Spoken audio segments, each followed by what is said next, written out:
মালিক, আমার আল্লাহ কেমন দয়ার মালিক। আল্লাহ সব দেখছেন, জানছেন, কখন কোন সময় কয়টা গুনাহ করছি আল্লাহ দেখছেন আর জানছেন। কিন্তু এক সেকেন্ডের জন্য আল্লাহ তোমার আমার উপরে রাগ করে খানা বন্ধ করেন নাই, বাতাস বন্ধ করেন নাই, পানি বন্ধ করেন নাই, সূর্যের আলো বন্ধ করেন নাই।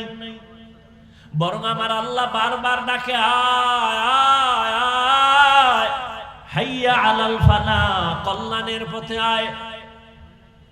অতি গভীর হয় রজনী যখন, নীরবে প্রভুর নাম জপিও তখন।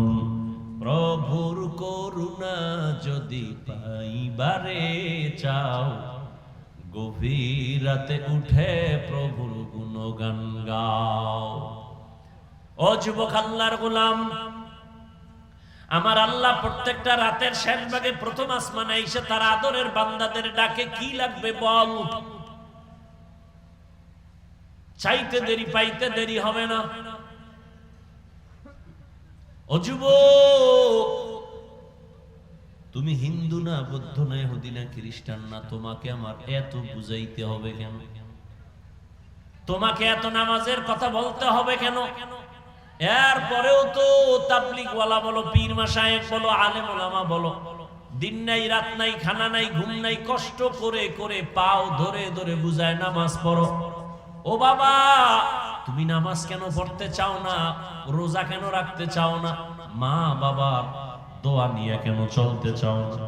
সারাটা রাত্র মোবাইল নিয়ে নিয়ে কবিরা গুনাহ করে কাটাও। আল্লাহর আযাবের ভয় কি তোমার হয় না? কারণটা কি রে বাবা? আসলে কি মনে করেছো আলেমরা বুঝি ভুয়া কথা বলে, মিথ্যা কথা বলে? না না, ও যুবক, উলামায়ে কেরামের মাথা নষ্ট হয় নাই। এই টুপিটা মাথায় দিলে মাথা গরম লাগে, তোমার থেকে কম বুঝি না। দাড়ির কারণে যৌবনের ভাব চলে যায়, তাও বুঝি, তারপরও কেন দাড়ি কাটি না? আজকে আমি যদি তোমার মতো যুবক প্যান্ট শার্ট টাই লাগায়া দাড়ি কেটে রাস্তায় মাস্তানি ভাব নিয়ে চলতাম, কেউ বাধা দিত না।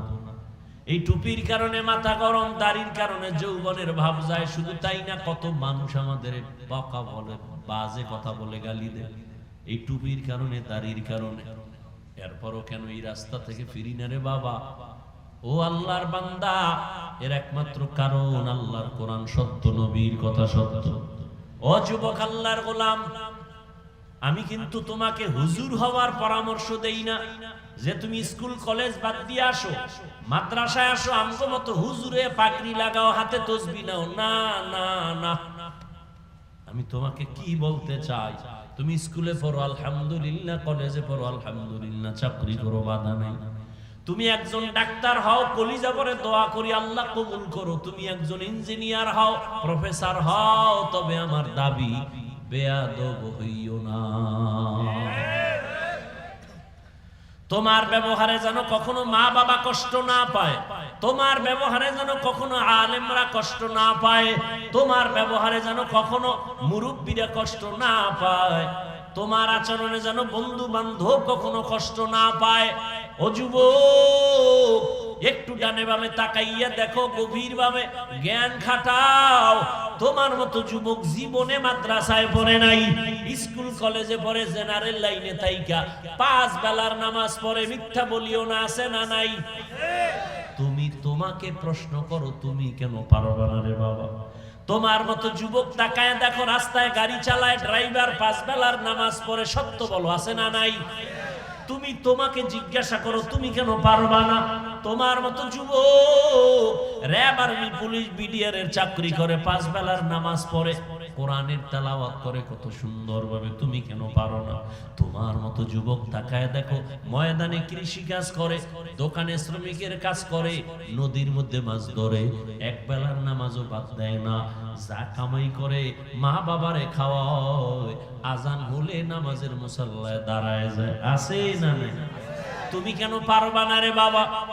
আর কয়দিন বা তোমার হায়াত আছে গ্যারান্টি? এই ঘুমের ঘরে মরেনি কেউ, মরে না, ঘুমের ঘরে মরে। আল্লাহ না করুক তুই যদি মইরা যাও, ঘুমানোর সময় যদি ঘুমের ঘরে তোর মরণ হয়, যদি একবারও ভাবতি কানের মধ্যে হেডফোন লাগায় গান শুনতি না? ভয় লাগতো যে আজরাইল আইসা যদি দেখে আমার কানের মধ্যে কানের তার লাগানো, এই ভয়টা যদি আসতো তুই কানের তার লাগায় বিছানায় শুইতি না রে বাবা। তোমার মতো যুবক ফজরের আজান দিলে উঠে ওযু বানায় মসজিদে যায়, তুমি পারো না কেন বাবা? আল্লাহর কোরআনটা কি মিথ্যা মনে করেছো?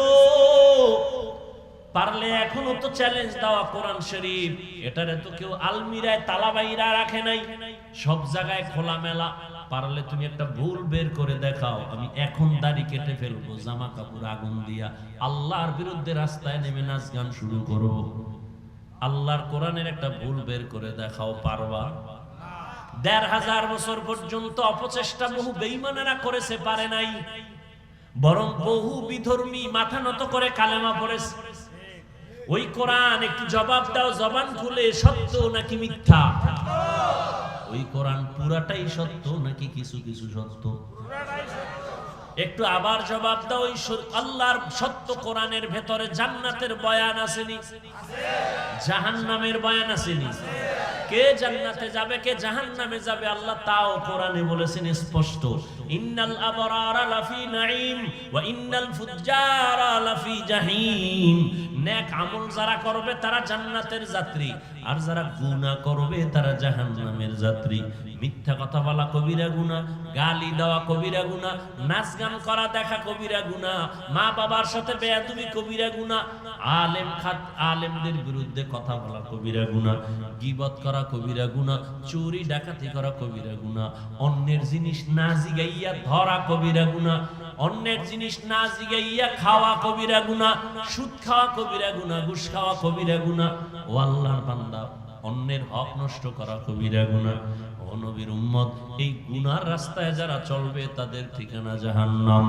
ও আল্লাহ, জাহান্নামটা কেমন আল্লাহ বানাইছেন আল্লাহ তাও কোরআনে বয়ান করেছেন। জান্নাতটা পাবে নেক আমলওয়ালারা, তাদের জান্নাতটা কেমন সুন্দর। জান্নাতিন তাজরি মিন তাহতিহাল আনহার, এমন জান্নাত আল্লাহ দিবেন যেই জান্নাতের নিচে মধুর নহর, দুধের নহর, পানির নহর প্রবাহিত থাকবে, ঝর্ণা ধারা। এমন জান্নাত আল্লাহ দিবেন বেনামাজিরে না, নামাজীদের জন্য এমন জান্নাত আল্লাহ দিবেন যেই জান্নাতে কোনোদিন কালো মানুষ যাবে না, সব থাকবে যুবক যুবতী, বুড়ি বুড়া থাকবে না। জান্নাতে কোনো বাথরুম নাই, কোনো দুর্গন্ধ নাই, এমন সুন্দর জান্নাত আল্লাহ দিবেন। আর এই নেক আমল করলে পরকালে জান্নাত পাবে, শুধু এতটুকুই না, দুনিয়াতেও জান্নাতের মজা অনুভব করে চলবে। এই যে আমরা একটু আগেই বলছি, নবীর তরিকা মানিয়া টুপি পরলাম, দাড়ি রাখলাম, নামাজ পড়ি, পর্দা করি।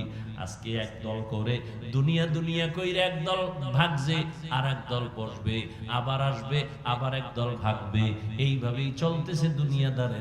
আর আমরা যারা নবীর তরিকা মাইনা চলি, আমগো ঠান্ডা নাই, গরম নাই, আমগো উপরে নাই, নিচে নাই, আগেও যেমন ছিলাম এখনো তেমন আছি।